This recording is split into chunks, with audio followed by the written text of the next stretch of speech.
जम्मू कश्मीर में असेंबली के बाईपोल्स के चुनाव नगरोटा और बडगाम सीटों के नतीजे आ गए हैं और लोगों ने अपनी मर्जी से ही बडगाम और नगरोटा में उम्मीदवार चुने हैं। और हम जो भी मैंडेट जिसको भी दिया है अवाम ने बडगाम की और नगरोटा की, हम उसका स्वागत करते हैं और मुबारक देते हैं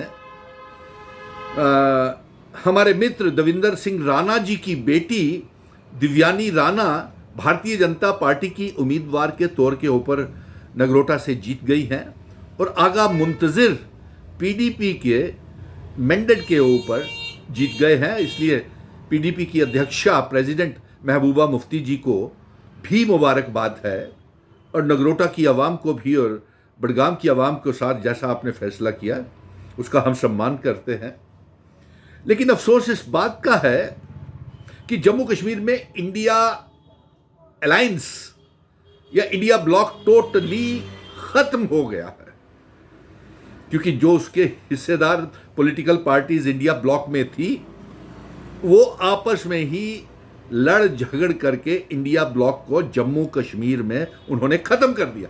और यही इंडिया ब्लॉक का खात्मा बिहार में भी देखने को मिला है, जिसके लिए सोच विचार, अगर इंडिया ब्लॉक को चलाना है तो सोच विचार तो फिर से करना पड़ेगा। और जिस तरीके से शिकस्त इंडिया की ब्लॉक की महागठबंधन की एनडीए की ने की है और एक landslide victory NDA Bharatiya Janata party और नीतीश कुमार ने जो वहां पे अक्सरियत हासिल की है, वो लैंडस्लाइड तसनामी कह लीजिए जीत है, वो लैंडस्लाइड विक्ट्री कह लीजिए, उनको भी मुबारक है। लेकिन उस लैंडस्लाइड तसनामी जीत का असर हमारे जम्मू कश्मीर में भी पड़ेगा। हमें अंदेशा पहले ही था और हमने पहले कई बार कह दिया था कि जम्मू कश्मीर की क्रॉस वोटिंग राज्यसभा में चुनावों के बाद सही नुमाइंदे राज्यसभा में नहीं भेजने के बाद हमने पहले ही अलायंस की सरकार को, नेशनल कॉन्फ्रेंस को और कांग्रेस को आगाह कर दिया था कि बडगाम और नगरोटा की दोनों सीटें आप हार रहे हैं, लेकिन ध्यान नहीं किया। अफसोस इस बात का है कि chief minister, deputy chief minister, तमाम कबीना मंत्री, जम्मू की प्रोविंशियल कमेटी के प्रेसिडेंट, तमाम एमएलएज नगरोटा गए, बुरी तरह से हार गए। क्यों? और बडगाम में भी यही हुआ कि 40 से 50 के बीच में अक्सरियत वाले एमएलएज वाली पार्टी बडगाम में क्यों हारी, इसके सोच विचार करना बेहद जरूरी है। क्रॉस वोटिंग राज्यसभा के बाद 28 से 32 उनके वोट होने के बाद हमने पहले ही अंदेशा था, एक्सपेक्टेड लाइंस के ऊपर रिजल्ट आया है और जो रिपोर्ट कार्ड भी 1 साल का था वो अलायंस सरकार का ठीक नहीं था। इसीलिए मैंने पहले ही ये आगाह कर दिया था। सच्चा मित्र वही होता है जो समय, बुरा समय आने से पहले ही बता दे।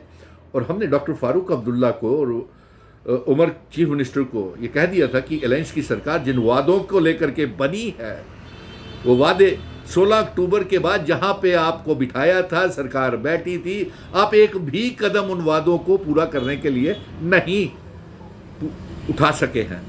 चाहे वो 200 यूनिट बिजली हो, उसकी बजाय आपने बिजली की चोरी का इल्ज़ाम लगा दिया और प्रीपेड मीटर्स लगा दिए। उसके बाद 12 गैस के सिलेंडर फ्री देने थे, डबल राशन देना था, कोई कदम नहीं उठाया। और उसके साथ साथ आपने 1 लाख नौकरी देने का वादा भी किया था, लेकिन कोई वादा पूरा नहीं हुआ है अभी भी। आपको ये लैंडस्लाइड विक्ट्री जो एनडीए की बिहार में हुई है उसका सीधा तुसनामी जम्मू कश्मीर में सियासत में तुसनामी लाएगा, बदलाव लाएगा, फेरबदल लाएगा। मैं फिर आगाह कर रहा हूं, तमाम पत्रकार मित्र जहां जितने भी हैं, मैं उन सब से ये बोल रहा हूं कि ये जो बिहार के चुनावों का असर जम्मू कश्मीर में पड़ेगा। हम एक भी वादा अपना पूरा अलायंस की सरकार नहीं कर पाए।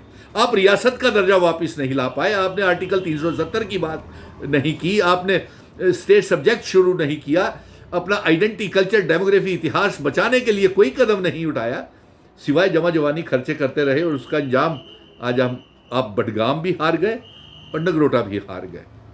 और हमारे रिपोर्ट कार्ड के ऊपर तरह तरह के प्रश्न चिन्ह लग रहे हैं, जिसकी आपको अलायंस की सरकार के चीफ मिनिस्टर को और प्रेसिडेंट को सोचना पड़ेगा। चलिए इसके साथ साथ और बात बताते हैं। क्रॉस वोटिंग राज्यसभा के चुनावों में आपके cross voting Bharatiya Janata party के आपके एमएलएस कराए।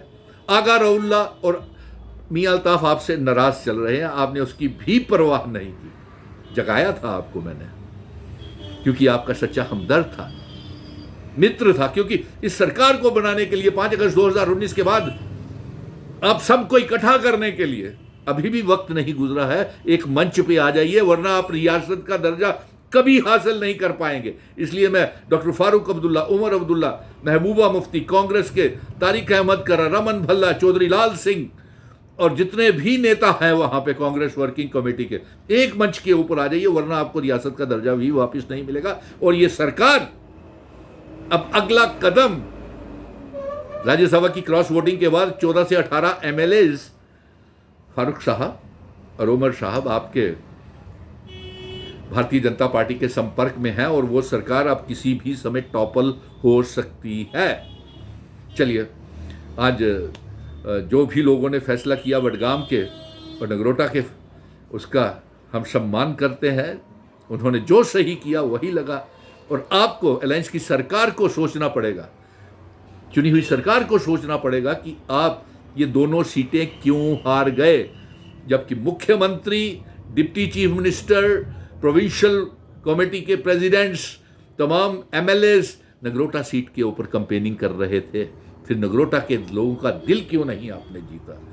जम्मू के क्षेत्र के हिंदुओं का और डोगरों का दिल क्यों नहीं आपने जीता? ये सवाल, प्रश्न चिन्ह आपके ऊपर खड़ा होता है, क्योंकि राज्यसभा में भी आपने नॉमिनेट अपने हारे हुए नुमाइंदों को कर दिया, लेकिन जम्मू का विश्वास जीतने के लिए आपने कुछ नहीं किया था, इसलिए नगरोटा की सीट चली गई। और यहाँ तक कि कश्मीर भी शायद आपसे नाराज है।